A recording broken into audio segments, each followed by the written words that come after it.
Hey, everybody. Welcome to another episode of the Dollar Bin Bandits. I am Mike Farah. I'm Warren Phillips. And Joe Marcello cannot join tonight, but we soldier on as we always do on this Comic Book Day Wednesday. We have a great interview for you today. It is a Mike on the Mic interview with Barry Kitson. Barry is quite the artist, British born, started out Marvel UK, did quite a lot of work throughout the 90s, continues on through today. You know, I know him primarily through his work on Batman initially, including Azrael. He worked on JLA Year One. And then also this book called Empire with Mark Waid that he started in the early 90s and then was able to finish later on when that imprint, I think it was Guerrilla Comics, went kaputs. But just a fantastic artistic talent, and looking forward to you guys listening to it. Yeah, I think I first got introduced with him on the Batgirl special that came out in the 80s. But what really stuck with me was his work on Azrael. I thought it was a really underrated book, that because there was just so much going on at DC at the time, but his work on it was phenomenal. And of course, you did a knockout job with this. He's a fascinating guy. Another British artist we had on the show. They are incredible artists over there. And I'm so excited for us to share this with everyone. So here we go with Barry Kitson. Hey, everybody. Welcome to another episode of the Dollar Bin Bandits. I am Mike Farah, and we are joined today by Barry Kitson. Barry, how are you? I'm great. Thank you very much for hosting me. Thank you very much for joining us. Let's start the way we do with all of our guests, which is, how did you first discover comic books? Well, I guess I first discovered them as most kids do, and their parents bought them some comics. But the comics my parents were buying me were British comics, which were aimed at humor more than anything else, apart from a couple of titles like The Eagle, which had Frank Hampton's Dan Dare in it, which was beautiful artwork, but probably 10 years ahead of my development at the time I was looking at it. What really got me excited about comics was the first time a friend showed me a Marvel comic, which I believe was The Wedding of Yellow Jacket and the Wasp. And, I thought that was incredible. And, just having, less than 12 panels on a page was quite exciting for an English kid. And it had brilliant John Buscema artwork. And it got me intrigued with all the characters and the idea of superheroes. And from there, I discovered Jack Kirby, and then that was the rest is history, as they say. Do you have any of those original comics that you first collected? No, I don't, sadly. I've got the original reprinted black and white UK versions, some of which I colored myself and gave myself credits. But the actual Marvels and DCs that I collected then, when I went to university, my father thought he'd help me out by selling them all. So, at the time, as a starving student, I was quite happy for the money. But now when I look back on just how much they'd be worth, the whole heart goes a bit every time. Not an unusual story. We hear that a lot, and we have our own stories with that, as well as, in our cases, baseball cards always has the same kind of story arc. Is someone ends up throwing them out. At least your father sold them. Yes. So I hope you got some proceeds from them. If I ever find the guy who gave him £75 for about £300,000 worth of comics, I may have some strong words. Understood.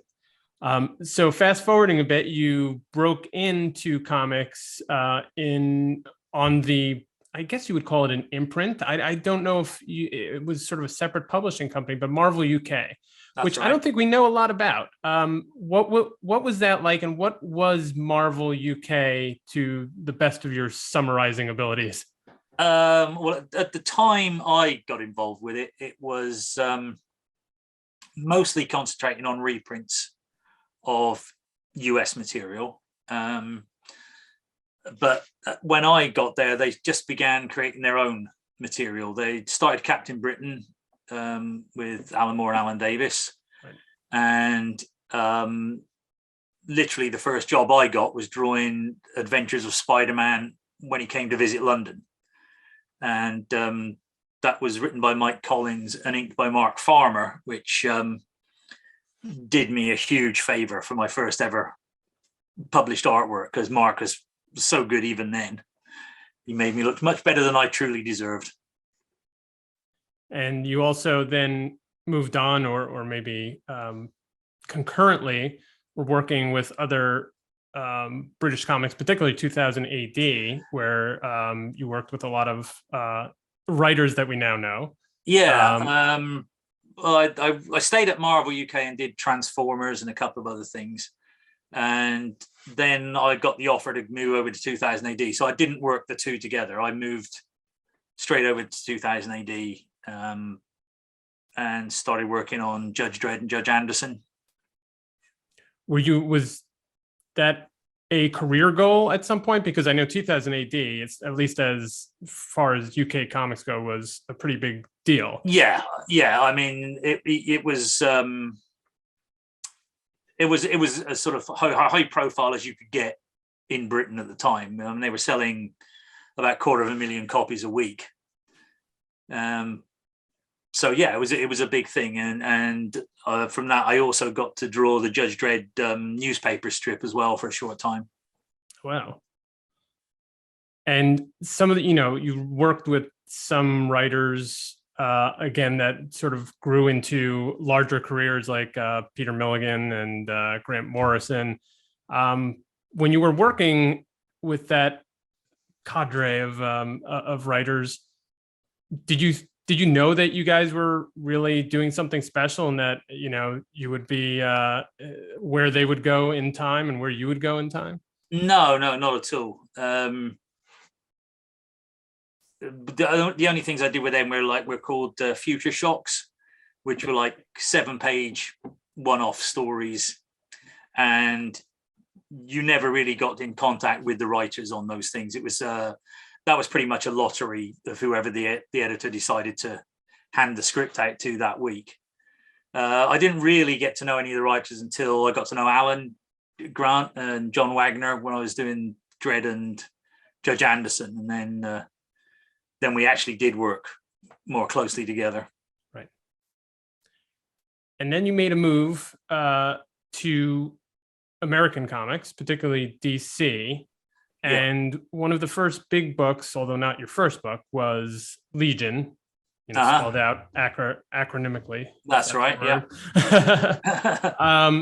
And that was obviously a team book, which I'm not sure how much you had done before, but from what I can tell, maybe you were mostly on solo characters before that. Did you enjoy being on a team book? Did it shake it up for you? I love team books. As if you look at my career, I've spent an awful lot of it drawing team books.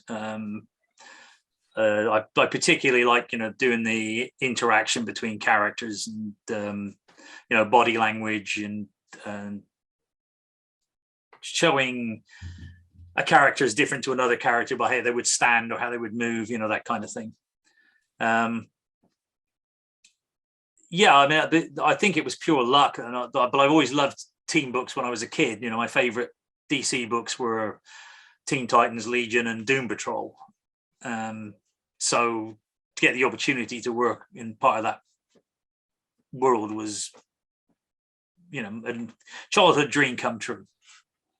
And what were, in terms of those interactions, what were your favorite maybe characters to draw, or at least interacting?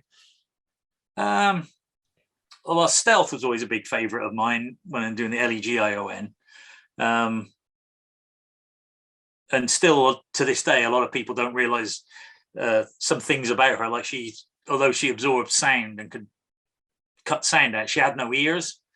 It was all absorbed through her body. And I always have a wry smile when I see another artist try and draw her and they put ears on, because she never had those. I always liked drawing the the female characters generally more than the male ones, because the male ones tend to be more of a stereotyped body type. And so the females and the aliens were always my favorites, because I think, like most teenage kids, the first thing I learned to draw was the muscly superheroes. And so, even when I was beginning my professional career, it was still new and exciting to try drawing something else. I imagine the aliens provide sort of a freedom to at least new ones to determine their look and figure out something that is not. I mean, I was very lucky. I was given a lot of freedom very early on, and in my career, to design the LEGION costumes, design the aliens, design every character around the core of, I think it was 4 or 5 that Keith Giffen had established in the Invasion storyline. Right. Yeah, I think you're right on that number. And I was doubly lucky in that the way Keith wrote in those days was to draw roughly page-sized thumbnails rather than write a script as such. So it also gave me a great insight into storytelling as well, that sort of fast-tracked me. Yeah, that's interesting. I think we've heard that from another guest about Giffen and being able to, kind of rough out. And of course, he was, he did some full art in his day as well. But yeah, I can imagine that is a great sort of a guideline for storytelling, for interior art, at least. Yeah. I mean, it sort of told me, when we were going to have a close up, when we were going to have a long shot, stuff like that. And I'd even had help in that department from the second story I did, which was the Legion Annual #8. Mm-hmm. And Dick Giordano was vice president at DC then. And after I'd sent my art in, he actually sent me, in the days before digital, little roughs. He'd said, you could have improved this panel by doing this. And I like to think I've still got those little sketches he did for me around somewhere. I'd love to find them again, because I'm sure I wouldn't have thrown them away, but I've no idea where they are. I would love to see them too. Yeah. let us know when you find them. I will. Well, I'll certainly post them somewhere. Sounds good. Another big title over at DC that you were on, probably one of your longest, if not longest runs, I think, was on Azrael, the ongoing series. Right. So yep. That was post, if I'm correct, post Nightfall, and when Gene Paul sort of took over the mantle of the Bat and came back. Is that correct? Yeah, that's right. Yeah, I've been doing some of Shadow of the Bat, and I've been doing The Adventures of Superman. And then I went on to Azrael, which in my career is kind of the odd one out. And it's the only title that I've worked on for any length of time where I haven't co-plotted with the writer. So it was probably not my happiest series to be working on, other than, I loved the character. Mm-hmm. And I loved working with Archie Goodwin, who was the editor. But I did struggle with some of the scripts, in not having the freedom to have any input at all with them. So you got full scripts, from the writer, and were just expected to execute, I suppose. Yeah, that's right. And there were some interesting things that happened in there. If you read through the series, there's a couple of issues titled so and so Part 1, and then we never get to Part 2 ever. And, right. Okay. I love the character, and I did have some input, because I got to introduce Sister Lily, who wasn't in it at all originally. But when I got the script to the first issue, I kind of pointed out to Archie that there wasn't a single female character in the book, and so we got to put her in, and she became one of the more popular additions to the series, I think. Yeah, absolutely. I think became first familiar with your work on Azrael. I'm sorry it wasn't as great of an experience for you, but I think at least from externally, your art was pretty Oh, I phenomenal. certainly on enjoyed that. it, and I enjoyed the drawing. I would have liked to have had it. I would like to have a little more influence over the storyline. I mean, I would have liked to have gone more into the semi-mysticism of the Order of Saint Dumas and explored that a bit more, as opposed to the gangsters and stuff that he tended to fight a lot. But I didn't get the opportunity to do that. So let me ask you: when you were coming up as an artist, were you always thinking about writing, or at least sort of storytelling in the back of your mind, that you wanted to do something more than just sort of the drafts? Yeah, I mean, I always had done. I mean, in fact, I was writing Legion as well, Right. as well as drawing it for a while, and that was where I met Mark Waid and we began working together. And Mark's always open to a great deal of input, and we back and forth between each other, and that's kind of the way I got used to working. So when it suddenly went back to full script, I kind of felt like I'd been a little bit cut off. Right. I didn't feel like I was right at the heart of the book anymore. And so virtually everyone else I work with, I've always had a back and forth with, but not so much. I mean, Denny was too big a figure for me to, kind of say, hey, you need to let me. I hear you. Well, another project over at DC that was sort of defining, I'd say, and I wonder what your experience was like defining of the characters and of the sort of story, was JLA Year One. Oh yeah, absolutely. That was a dream project. Yeah, how did that all come together? I honestly can't remember. I think it came down to DC asking Mark and myself, what would you guys like to do? And that's what we said we'd like to do. And that was a total. The whole arc was just dream come true. I got to draw every character, that I'd loved from when I was a kid. I got to draw them as they were when I was a kid. Mark did wonderful characterizations between them. But nothing but happy memories generally of that series. And as far as your sort of collaborative contribution, were you able to sort of say, make some sort of suggestions as to what would be happening with these characters in year one? We totally co-plotted it together. So if you look at the credits, Mark always puts storytellers as opposed to writer and penciler. Right. Great. I wanted to dig a little bit deeper into your collaboration with Mark Waid, because you've done so much work with him. What do you think makes you two click as a storytelling team? Probably that. Although we both have a great respect for each other, we couldn't be more apart as characters. There's not very much we agree on. But not in a current world dystopia way.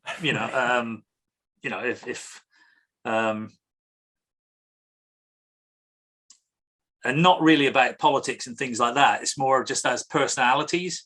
Yeah. And we also have a kind of friendly rivalry. Like, so we'll come up with a plot together, and then Mark will send me a breakdown of the plot, and I'll read it through and I'll say, it would be even better if we did this there. And then Mark would generally go, that's true. But then he'd go away and think of something even better still. So we always enjoyed that back and forth. And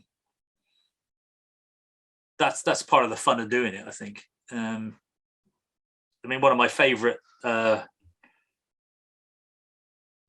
things Mark ever did when we were on the Legion of Superheroes was, and I still keep this script just to show people, his entire plot was pages 5 to 17, they fight. And then in brackets underneath, another X number of dollars for me. Yaha! And so you were left to sort of plot out how the beats of how that fight went. Yeah, I mean, that's basically what we did with every page is, Mark would say, on this page, so-and-so happens. And it may only just be 2 sentences, but then I'd break it down into pictures and I would write suggested dialogue all over it. And sort of the greatest compliment Mark always gives me is when he just takes the dialogue out and just leaves the picture. And, he said a couple of times, there's no need for words there. We can, you've got it. And, so that makes working with him, quite a pleasurable experience. So you guys worked on Empire together, which That's right. was originally independent of Marvel and DC as part of the Guerrilla imprint, which we've heard about a little before, that in terms of, not so solid a foundation as far as a business went. Exactly. Though creatively, I loved almost every book that came out of that. Thank you very much. So I'd love to know how you guys sort of dreamed up Empire together, because again, it was not something that is a pre-existing property.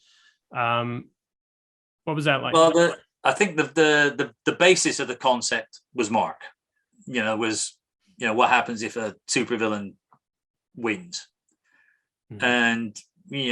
And from there on, it was just ideas between the two of us, and it grew from that. And I'm happy to say I'm working on it again at the moment, and it's been optioned again, so who knows if anything will come from that. It seems to be one of those books that the people who read it never forget. I was just at Baltimore Comic-Con last weekend, and still had a lot of people coming up saying, when are you going to do more Empire? And so it's nice to be able to say very soon. Well, I'm sure it felt good that after having only the 2 issues out under Guerrilla, that you were able to finish at least that first story at DC. Yeah, I mean, at the time I had a very good relationship with DC, and I certainly at the time didn't have the money to publish it myself, because this was, I think, very early days in self-publishing, and it was literally going to cost a year's salary for me to publish 1 monthly book, to pay for the printing and everything. And so I went to DC and said, look, we've got this property, we think it's really good, would you publish it? And they were kind enough to say, yeah, we'll happily let you two do the first arc on condition you do something for us afterwards. Has that been how Titans or maybe Legion of Superheroes, I guess, came? Yeah, probably out of that. I don't know. There's so many. As the years go by, the chronology of things gets a bit lost. I'm pretty sure that was in there somewhere. Yeah. So we had established your love for Legion, having worked on Legion as you said it. But you also did Legion of Superheroes. But I'm wondering about your sort of fandom for Titans, because you were able to get onto that book. Were you always a sort of a teen Titans fan before you? Yeah, I was. I mean, from the very original series, which I have the first 25 of, and the showcase issues. Nice. Because I was a big Nick Cardy fan from those days, and then obviously George and Marv's series. So I was a very big fan. when I came on board, I was asked, did I want to write and draw the Titans? And I said, oh yeah, that'd be great. But then I found out that the current writer on it didn't know he was losing his job. So I said, I don't want to take this guy's job. So and that was fine. So I got to work with Jay. But then I also found out, because the first thing I said to Andy Helfer, was the editor, is, we got to get rid of these new kids that nobody likes. And, oh, well, I put them in there. So it was not the most auspicious of beginnings, really. And probably of all the runs I've done, that's probably the one, if I could have gone back and changed it, I would have done. Makes sense. You moved primarily, I guess, to Marvel in the mid to late 2000s. If I'm right, I'm thinking about the chronology as well. Yeah, probably. What have you enjoyed there that, I don't know, maybe you didn't have at DC, or just something different?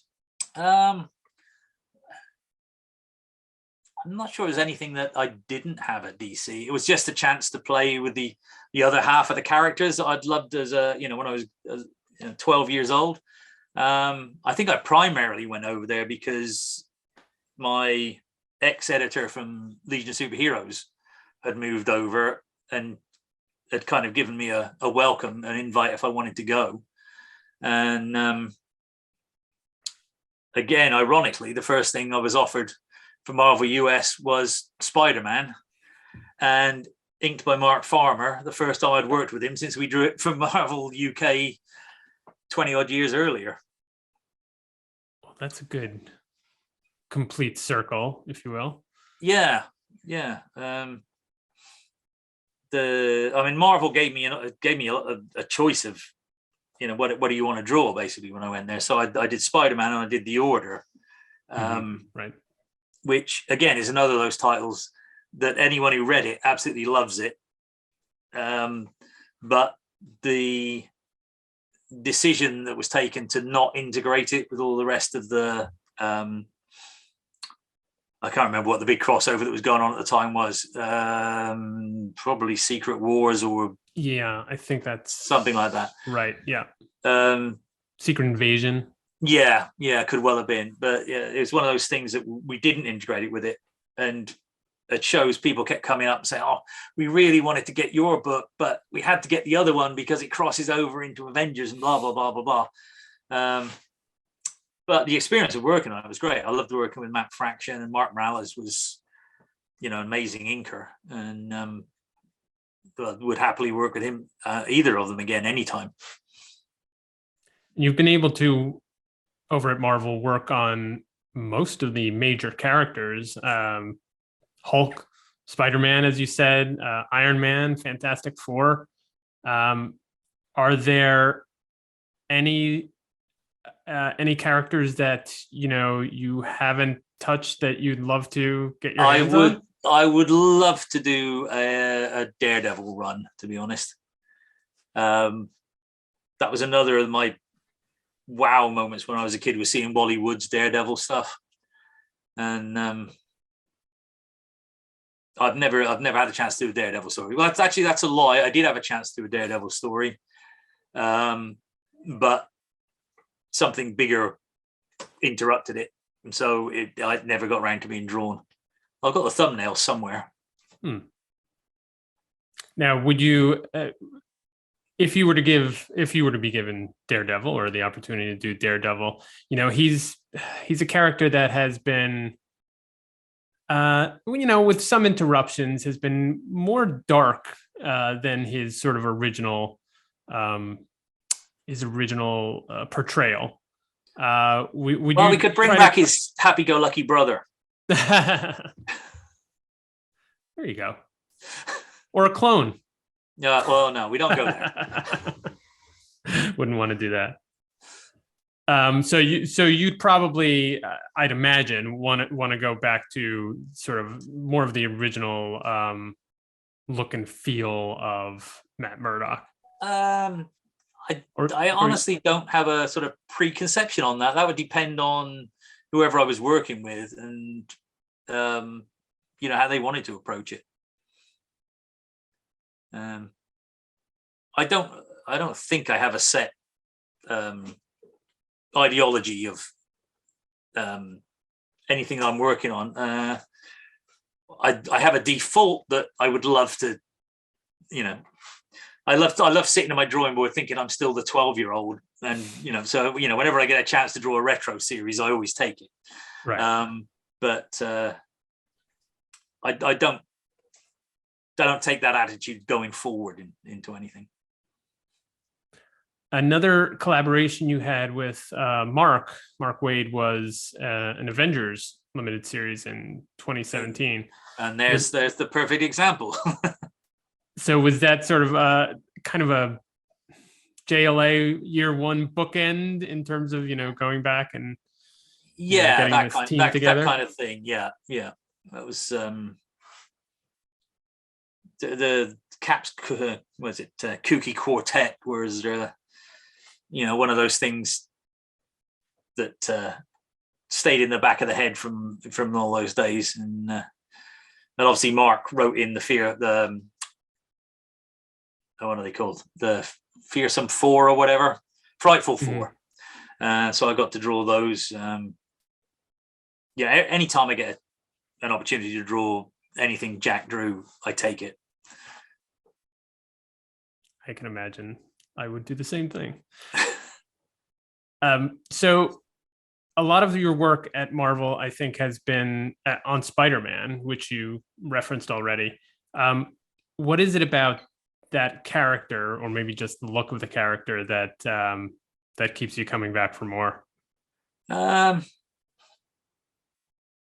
That's a very good question. I think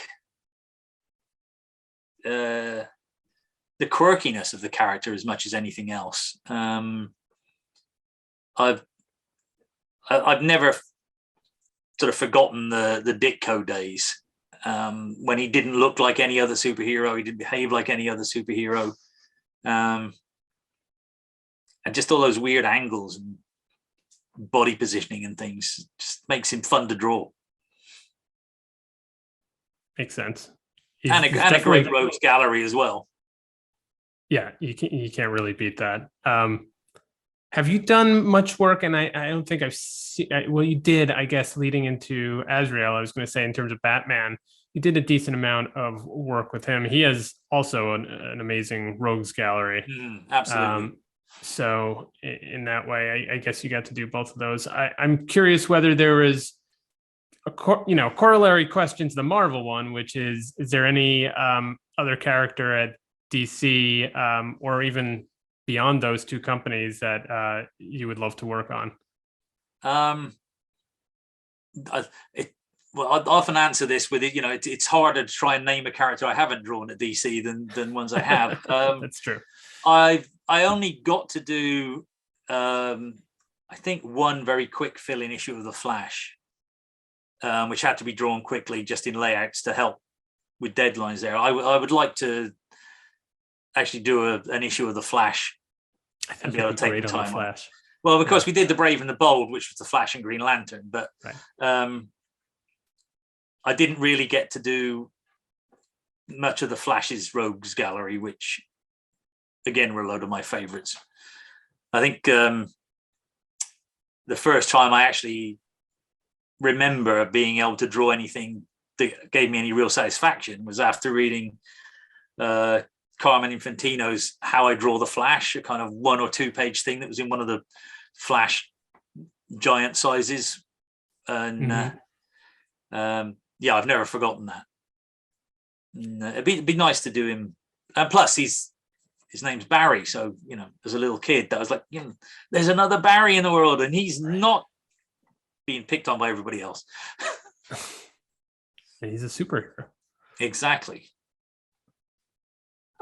So what's on the horizon for you? What are the projects you're working on and that fans can look forward to?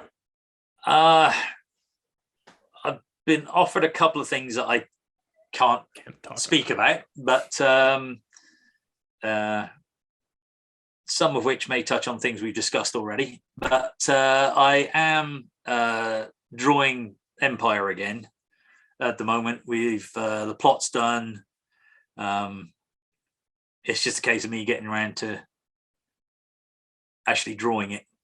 Oh, I tell you, actually, to answer your question, going backwards a little bit, Sure. Anything to draw at DC, if I could do anything to do with the Sandman universe, that would make Caitlin extremely happy. And I've been told that I can't refuse to do that under any circumstances if I get offered any of it. So you can put that on the record. It is on the record now. And if I had any sway, I would certainly get you a.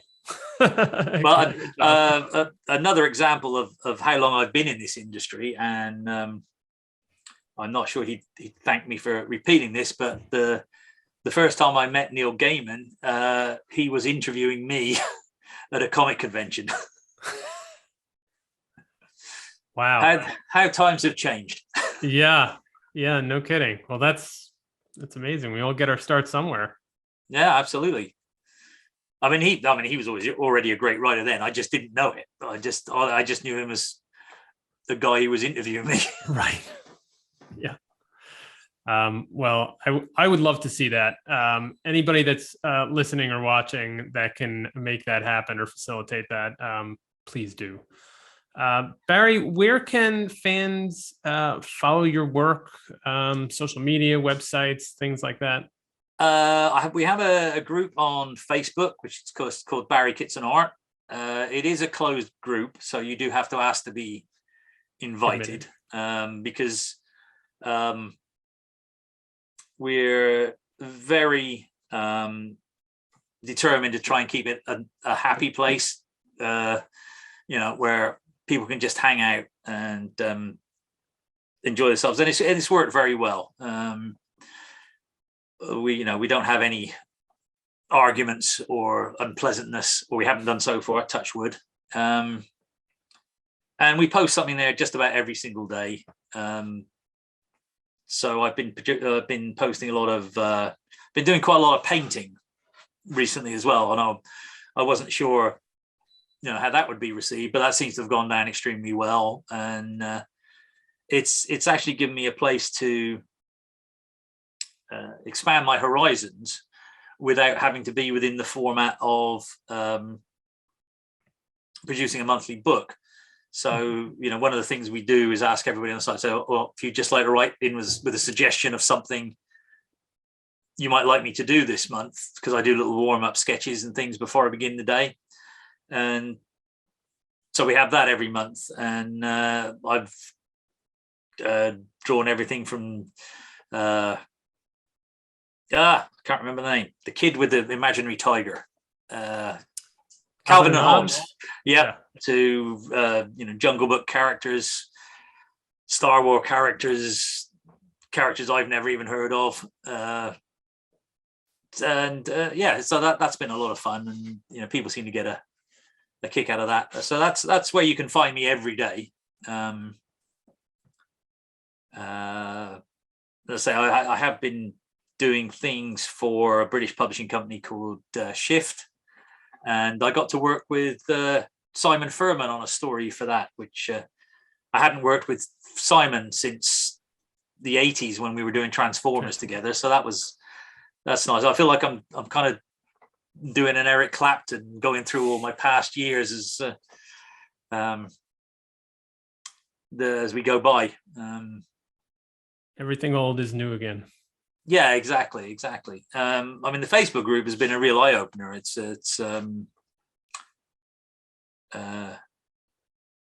certainly got me in a very happy place, where I know now that I don't need the monthly book to survive and do well, because I'm not entirely sure comics are as much fun as they were when I was a kid at the moment. That's my controversial bit you need to cut out. Yeah, no, sure. we can cut it if you need to, but no. I'm curious, do you mean narratively in the stories that are being told, or you mean the kind of the industry and how it interfaces with, I guess, other media? Kind of a bit of both, I think. I mean, I think I was, as far as the industry goes, I think I was very lucky in that when I got into it, Paul Levitz was protecting DC Comics very much from its corporate masters, and Marvel was still an independent company. So there was a huge amount of freedom for all the writers and artists. And, basically, people were just given a book, like they would say, oh, you're the writer, you're the artist, you're doing Green Lantern, take it away. And, people would step back and just see what you did with it. Whereas I think now with the all the money that's being brought in from the movies and licensing, and I totally understand why, but it's very difficult for the companies to give anybody that kind of freedom, because you have to protect your property. I mean, so some of the greatest series ever done, I think, came out of people thinking there was no need to protect the property. I mean, like Frank Miller's Daredevil came from, I think, basically Marvel thought, well, we're going to cancel this book in 6 months, just let him run with it, and look what happened. Yeah, that comes up again and again in these interviews, is particularly characters, and I think you're right. I think this is more of the past than it is of the present. Characters that were sort of not selling well, or were underdeveloped. Someone could take a hold of them, like Frank Miller on Daredevil, but also, when Giant Size X-Men even came out, I mean, those characters before then were sort of underserved, and you have carte blanche, and you can really kind of blow it out and do what you want. And especially in the comics medium, where relative to movie and TV, it's cheaper to produce, and it's really come from the imagination. And I think you're right that has been lost there. The constraints of having the property be the intellectual property, the IP, which I kind of hate hearing nowadays, being the all powerful determinant of what you can do. Well, and I think another factor is that you've got Image Comics, and and they're probably as an independent company, they're probably, Image Comics are probably more what I read now than the big two. But I think you've also got that thing where a lot of writers are thinking, oh, I've got this great idea. Why would I take it to Marvel or DC when I can do it myself? And sadly, I think that's a little bit to the detriment of the long running characters that are out there. I agree with that. And I've also heard that quite a lot, and it makes sense. I'm so surprised. I hate to sound so much doom and gloom, but no. I mean, that's kind of the world we live in, unfortunately. I'm a little surprised, to tell you the truth, that the big two have not found a way to integrate, or at least, I guess, compensate creators for bringing original ideas, even to long-running characters, like adding a side character that there's no, I don't know, there's got to be a way to figure out how to make it such that the company owns, or maybe partially owns the character or the idea, and the creator partially owns the character and idea. I mean, I know it's a little bit more accounting, but you'd think you'd actually get more ideas out of it and more for them to work with. I totally agree with you. I don't know what the answer to that is. I don't know either. I'm sort of looking. I'm sure Neil has something in place like that with the Sandman Yeah. franchise. So, it must be possible. Right. But I don't know. If I had an answer, I would give it to you. But no, I mean that would be the best of both worlds, really, wouldn't it? But I guess in our tragically split society that we live in now, that's yeah, it seems compromise harder to do than for. it. Exactly. Right. Yeah. Compromise is the key word. Before I let you go, I just wanted to pick up on one thread in terms of your, what you've been doing lately, which is painting. Was that something that you always had maybe an inkling to do, and you just started doing it over the, with this Facebook group? Well, it started at comic conventions. Okay. The very specific occasion it started was when a young lady came up to me and showed me a picture of a costume she'd made of a character called Poodle Girl. And it was a pink costume, basically, a female superhero character in a tutu, a pink tutu with a tail. And it was pink. And, at the time, like most people, I was only sketching with markers, and I didn't have a pink marker. And someone else in the line said, well, I've got some watercolors. You can use these if you like. And I said, well, I've never done watercolors. And I said, do you want me to have a go at this? And the girl was sort of quite unsure, but everybody else in the line was go on, have a go. And from that, after I did that, then everybody was asking me to do watercolors and sketches. But the only time I ever really had to do them was at conventions, because all the rest of the time. And it was one of the happy byproducts, I suppose, of the pandemic, was that I stopped going to conventions twice a month, and was, I had so much more time in my studio that I thought, I'll start exploring this. And I'm still, very much an amateur, but it kind of reignited my excitement about art again as well, because I'd kind of reached a point with my black and white art where I was very happy with my inking, and so there wasn't that excitement of, I'm going to get it right today, because I basically know what I'm doing now. But then when I started doing the watercolor, then that opened entirely fresh doors of, every time I did a piece and it didn't entirely suck, you go like, wow, well, that's not that bad. And so it's given a whole new motivation. And I've always been over the years, I became a big fan of the sort of classic Golden Age illustrators of books. And so emulating them a little bit became a new goal as well. And I think a lot of the comics fans actually like to see things done in a medium they don't normally get to see their characters in. I mean, the Copic marker things look great, but they all tend, again, you may need to cut this out so I don't offend any of my many friends who use them, but they all tend to have a similar look to them, because, the palette, although you've got a range of Copic colors, they tend to react the same way with each other and on the paper in the same way. And as it's turned out, they fade as well. Apparently, even if left in drawers. So I've been told by a few people who bought pieces back in the day.